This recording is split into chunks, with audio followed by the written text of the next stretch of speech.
En este tópico de revisión de literatura aparecen la revisión clásica como tal, que es una revisión en la cual yo simplemente cuento lo que sea respecto a algún tema.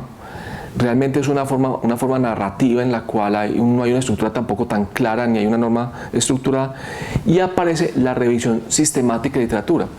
Ese nombre sistemático se refiere a que hay precisamente una guía, un protocolo, una metodología que permite realizar la revisión sistemática de literatura. Y aquí yo quiero aclarar también un punto crucial para resaltar la importancia de la revisión sistemática de literatura. Todos acá en este seminario ya hemos estudiado lo que es el método científico. Usted observa, postula unas preguntas, hace unos experimentos y llega a unas conclusiones. En la revisión sistemática de literatura se hace exactamente el método científico.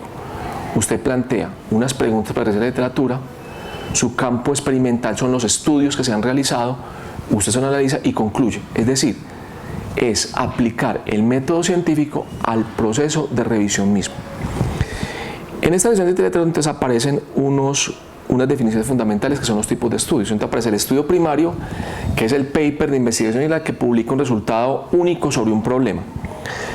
Aparece el estudio secundario como cualquier forma de estudio que permita concluir o analizar algo respecto a los estudios primarios.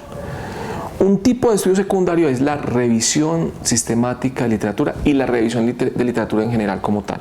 ¿Listo? Pero hay un punto crucial que es desconocido en ingeniería o que realmente es muy poco conocido, y es que yo puedo hacer revisiones de literatura donde mis estudios primarios sean revisiones de literatura. ¿Listo? Entonces es un punto crucial porque ahí se permite concluir sobre una vastedad, una amplitud mucho más grande de estudios, cuando yo puedo tomar conclusiones de otros estudios de revisión de literatura y concluir con base en ellos, y se vuelve fundamental. ¿Listo? Ese estudio de revisión sistemática de revisiones sistemáticas se conoce como estudio terciario. Adicionalmente aparece un estudio que es de corte secundario, que está antes de la revisión de literatura como tal, y se llama mapeo sistemático de literatura. Ojo, si yo desconozco qué hay sobre un tema, y puede ser muy extenso, y yo no tengo forma de poder concretarme a un número pequeño de estudios para hacer una revisión de literatura, yo debo primero poder mapear la literatura que hay. Entonces, el estudio de mapeo sistemático de literatura lo que hace precisamente es, de un vasto volumen de literatura, poder extraer una pequeña parte, caracterizándola por distintas categorías de alguna manera, ¿cierto? Entonces, por ejemplo, ese estudio de sistemática de literatura pregunta como lo siguiente, cosas como las siguientes: ¿quién es el autor más citado? ¿O quiénes son los autores más citados? ¿Quiénes son los que más investigan? ¿Cuáles son los principales congresos? ¿Cuáles son las principales revistas? ¿Cuál es el país que más investiga? ¿Cuál es la universidad que más publicaciones tiene respecto a un tema? ¿Listo?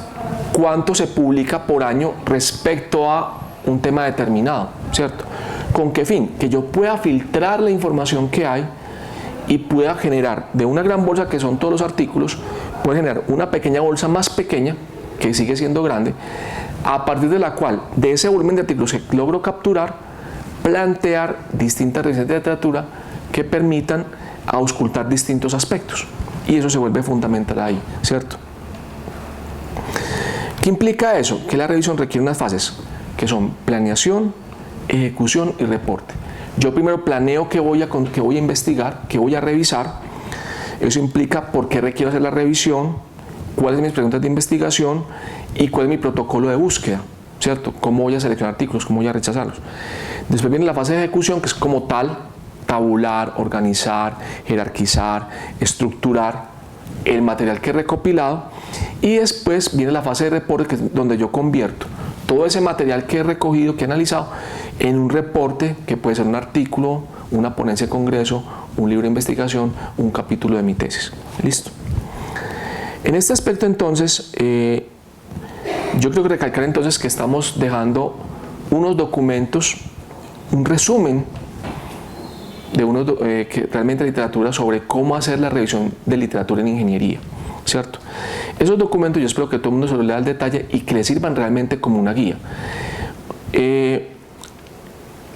Esos documentos fueron escritos originalmente para los autores que envían revisiones de literatura a la revista DINA, que es la revista más importante que tiene en este momento la facultad y tal vez es la revista más importante en ingeniería que tiene el país a la fecha, ¿cierto? Entonces se plantea de una forma muy clara, muy metódica, con muchos ejemplos, cómo se realiza la revisión de literatura y planteamos inclusive, mostramos ejemplos de literatura, inclusive que muestran cómo se justifica una revisión como tal, que es un aspecto fundamental.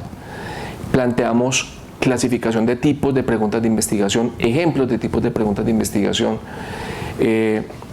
tablas de cómo se deben tabular los datos, cómo se deben tabular los resultados, cómo se deben presentar, de tal forma que tengan mayor significado y se pueda extraer la mayor cantidad de información posible para realizar el estudio como tal y poder concluir cosas nuevas.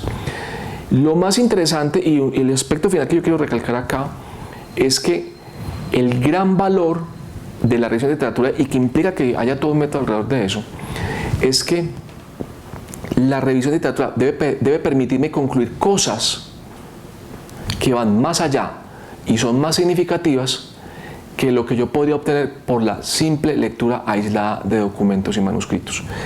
Entonces yo los invito a que bajo esta pequeña introducción ustedes revisen y analicen los documentos presentados y extraigan los principales elementos y los apliquen en su método de cómo revisar y cómo extraer la literatura que va a servir como tema de tesis. Es fundamental. Nosotros hemos encontrado que uno de los grandes fracasos en las tesis de maestría y tesis de doctorado es que la revisión estaba mala y no se detectaron papers, artículos, ponencias, libros, etcétera, que eran fundamentales para el trabajo. Y en esos casos, a veces los estudiantes han terminado repitiendo el trabajo que ya fue hecho de una mejor forma en otra parte del mundo. Y de ahí su trabajo pierde completa validez porque tiene el pecado de que no fue capaz de detectar ese trabajo muy bueno que ya hizo otra persona y que debió ser base para plantear su trabajo y para que fuera original, único y distinto.